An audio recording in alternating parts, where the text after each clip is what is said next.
Right, నమస్తే, welcome to Andhraprabha.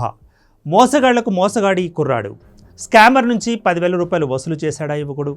తొలుత అశ్లీల వీడియోలు పంపించావంటూ స్కామర్ చేసిన బెదిరింపు కాల్కు చిన్న ప్లాన్ వేసి అతడి నుంచే 10,000 రూపాయలు ట్రాన్స్ఫర్ చేయించుకొని సభాష్ అనిపించుకుంటున్నాడు యువకుడు.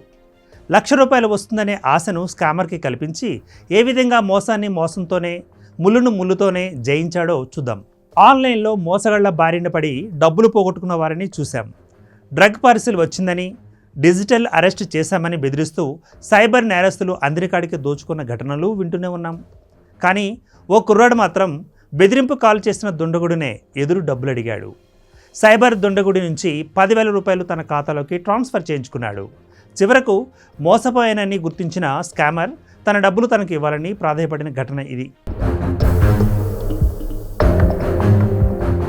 ఉత్తరప్రదేశ్లోని కాన్పూర్కు చెందిన భూపేంద్ర సింగ్కు ఇటీవల ఒక కొత్త నెంబర్ నుంచి ఫోన్ కాల్ వచ్చింది.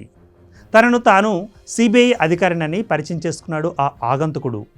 అభ్యంతరకర వీడియోలు పంపించావంటూ భూపేంద్ర సింగ్ను బెదిరిస్తూ మాట్లాడాడు. సిబిఐ కేసు నమోదు చేసిందని, అరెస్టు తప్పదని బెదిరింపులకు దిగాడు.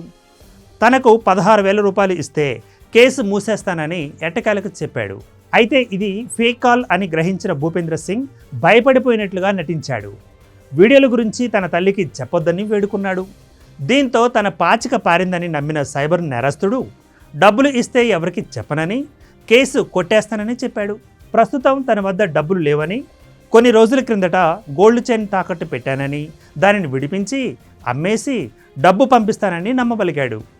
చైన్ విడిపించాలంటే 3,000 రూపాయలు కావాలని ఆ స్కామర్నే అడిగాడు ఆ యువకుడు. గోల్డ్ చైన్ పేరు వినగానే ఆశపడ్డ స్కామర్ 3,000 రూపాయలు భూపేంద్ర సింగ్ ఖాతాకు ట్రాన్స్ఫర్ చేశాడు.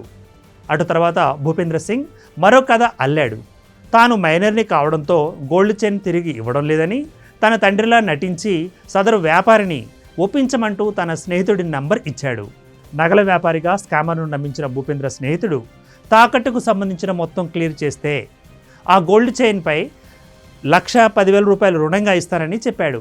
దీంతో అత్యాశకు పోయిన స్కామర్ మరో 2 దఫాలుగా ₹4,480 రూపాయలు, ₹3,000 రూపాయలను ట్రాన్స్ఫర్ చేశాడు. ఇలా మొత్తంగా ₹10,000 రూపాయలకు పైగా స్కామర్ నుంచి భూపేంద్ర అతని స్నేహితుడు రాబట్టారు. ఆ తర్వాత తెలివి తెచ్చుకున్న సైబర్ స్కామర్ భూపేంద్రను మోసం చేయాలని ప్రయత్నించి తానే మోసపోయినట్లుగా గ్రహించాడు.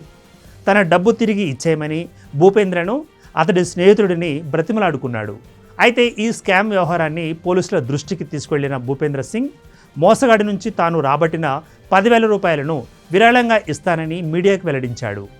ఆన్లైన్లో స్కామర్ బెదిరింపులకు భయపడకుండా తిరిగి స్కామర్నే బురిడీ కొట్టించిన భూపేంద్ర తెలివితేటలను పోలీసులతో పాటు నెటిజన్లు కూడా మెచ్చుకుంటున్నారు.